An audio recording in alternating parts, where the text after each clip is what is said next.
Jimmy Carter served as the 39th US President from 1977 to 1981.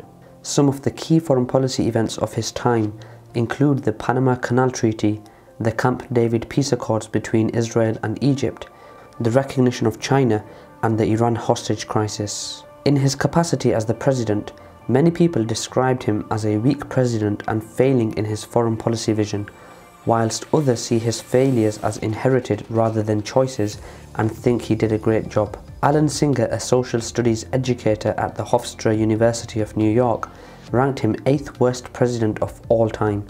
But after watching this video, you can decide that for yourself. I'm Kasim, welcome to KJ Vids, and in a brand new series of videos, we will look at the foreign policy of world leaders from the past and present. These videos will not be full biographies about the lives of prime ministers and presidents, but rather we will only be looking at their times in power from a foreign policy perspective. We will look at the key geopolitical matters of their times and how they dealt with various countries.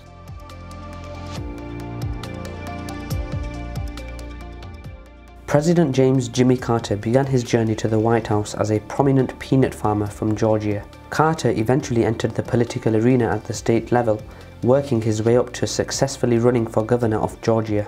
Carter was a member of the Democratic Party, but his political leanings differed from that of his political peers. He was known to be more moderate on race-related issues and extremely conservative in foreign and fiscal policy. Carter regarded himself as a man of the people and wanted a federal government that represented all Americans. This ethos was his focal point when he ran for President of the United States in 1976. Carter narrowly defeated Ford by a margin of 297 to 241 in the electoral vote with less than 2 million popular votes, becoming the first governor to successfully be elected as president since Franklin Roosevelt.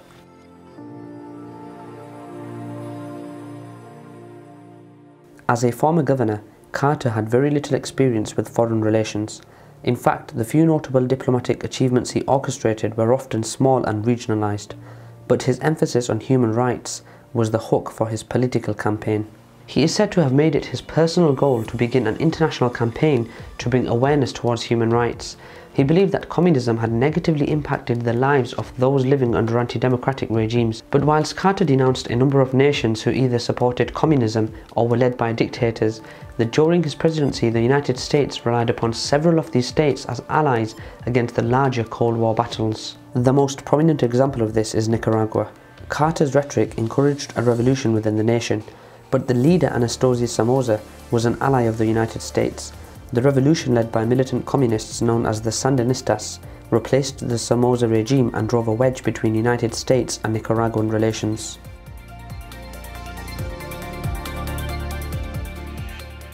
One of Carter's first challenges involved the US role in Panama, a 1904 treaty negotiated by President Theodore Roosevelt, who permitted the US to use and occupy the Panama Canal zone, a strip of land adjacent to the Panama Canal, which opened in 1914. In 1936, President Franklin Roosevelt, as part of the Good Neighbor policy, had dropped the US claim to have the right to protect American lives and property in Panamanian cities.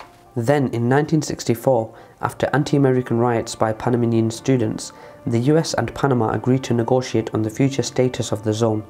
These negotiations were based on 8 principles agreed to by Henry Kissinger in 1974, providing for Panamanian operation of the canal by 1999 and an end to US occupation of the zone, thereby establishing Panamanian sovereignty. Carter did not prove an adept negotiator. His delegation did not include any US senators and he did not keep them well informed until August 1977, when an agreement in principle was signed with Panama. But in Senate hearings, Secretary of State Vance claimed that the US could unilaterally defend the canal. Senators Robert Byrd and Howard Baker then sponsored a bipartisan leadership amendment defining US rights to defend the canal. Eventually, the agreement passed the Senate, but only after amendments granting the US the right to intervene had been introduced by Senator Dennis DeConcini and accepted reluctantly by Panamanian President Omar Torrijos. It was a humiliating moment for Carter and Vance, even though they had won treaty approval. Thereafter, Republicans would attack Carter for being weak and for giving away the Panama Canal, a theme that would play particularly well in the southern states in the midterm elections in 1978 and the presidential elections in 1980.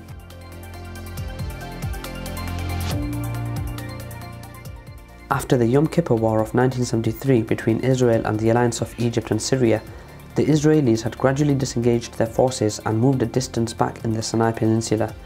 They were still occupying Egyptian territory, however, and there was no peace between these adversaries. In the fall of 1978, Carter invited Israel's Prime Minister Menachem Begin and Egypt's President Anwar Sadat to sit down with Carter at Camp David, a rural presidential retreat outside Washington. Between September the 5th and September 17th in 1978, negotiations took place that resulted in a historic agreement. Israel would withdraw from the entire Sinai Peninsula. The US would establish monitoring posts to ensure that neither side attacked the other. Israel and Egypt would recognize each other's governments and sign a peace treaty, and Israel pledged to negotiate with the Palestinians for peace. Begin made several concessions to Carter, including agreeing to the principle of Egyptian sovereignty over the entire Sinai, and complete Israeli withdrawal from all military facilities and settlements. In return, Carter agreed to provide Israel with funds to rebuild Israeli military bases in the Negev desert. Sadat also made some concessions to Carter, which alienated some of his own delegation. His prime minister resigned at the end, believing that Sadat had been outmaneuvered by the Americans and Israelis. The Camp David Accords, initiated on September the 17th, 1978, and formally signed in Washington on March 26, 1979, were the most significant foreign policy events of the Carter administration that continue to shape Israeli-Palestinian disputes until today.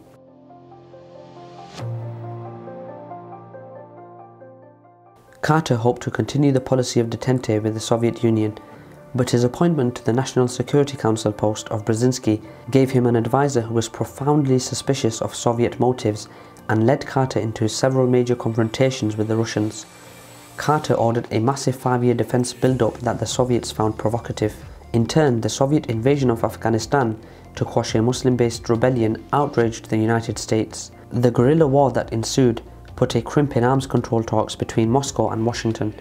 The two sides had signed SALT II, a treaty limiting the deployment of nuclear missiles, and the treaty had been sent to the Senate. But after the invasion, it was clear that the Senate would take no action. Carter then withdrew the treaty, but Moscow and Washington agreed to abide by its terms, even though neither side ratified it. In retaliation for the USSR invading Afghanistan, Carter cut off grain sales to the Soviet Union and ordered a boycott of the 1980 Moscow Summer Olympic Games by the US athletes. Because much of the public considered this to be more penalizing towards American swimmers and runners than Soviet leaders, Carter's response only reinforced his weak image.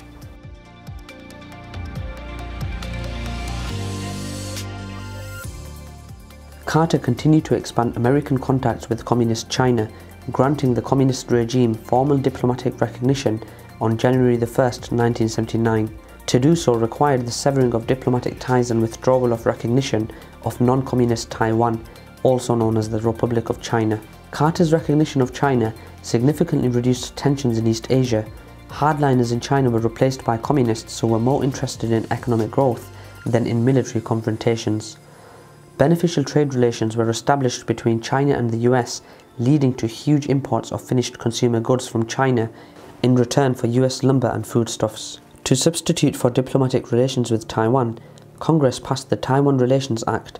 It provided for the creation of an American Institute on Taiwan, which bought the old American embassy. Institute staffers consisted of newly retired American Foreign Service officers experienced in Far Eastern affairs. Taiwan established a corresponding institute in Washington, D.C., staffed with its retired diplomats. Thus each side continued with quasi-diplomatic relations, even though the pretense was that they had cut off the relationship. The US continued to supply arms to Taiwan to defend itself from the mainland, a step that kept some friction in US-Chinese relations.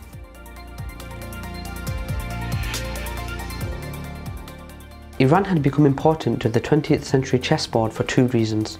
Oil had been discovered there in 1909, and it was considered the geographic cork that kept Russia in the Asian bottle and out of the Middle East.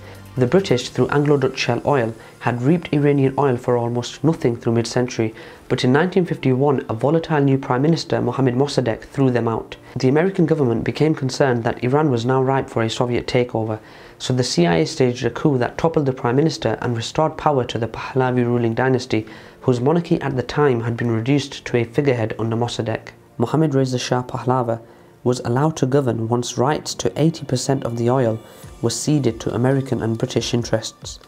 This made the Shah a Western puppet in the eyes of millions of Iranians. But the Shah, emboldened by American support over the years, became increasingly tyrannical towards his people.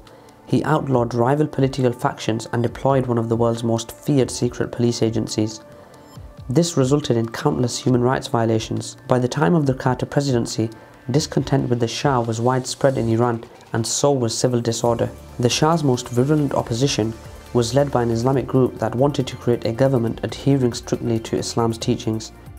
Their supreme religious leader, Ayatollah Khomeini, had been in exile for Paris for 15 years, but by early 1979, the conservative Islamic movement had become so strong that the Shah was forced to flee Iran and turn over power to a new group of Western-oriented technocrats. Although a book by Mark Curtis talks about how America also had power with the Ayatollah before he came into power. The Ayatollah returned to his homeland soon afterwards and was instantly installed by 1 million Iranians marching on the capital as the nation's undisputed leader. The Shah was now in exile in Mexico, dying from cancer, and President Carter allowed him to come to the United States for refuge and medical treatment.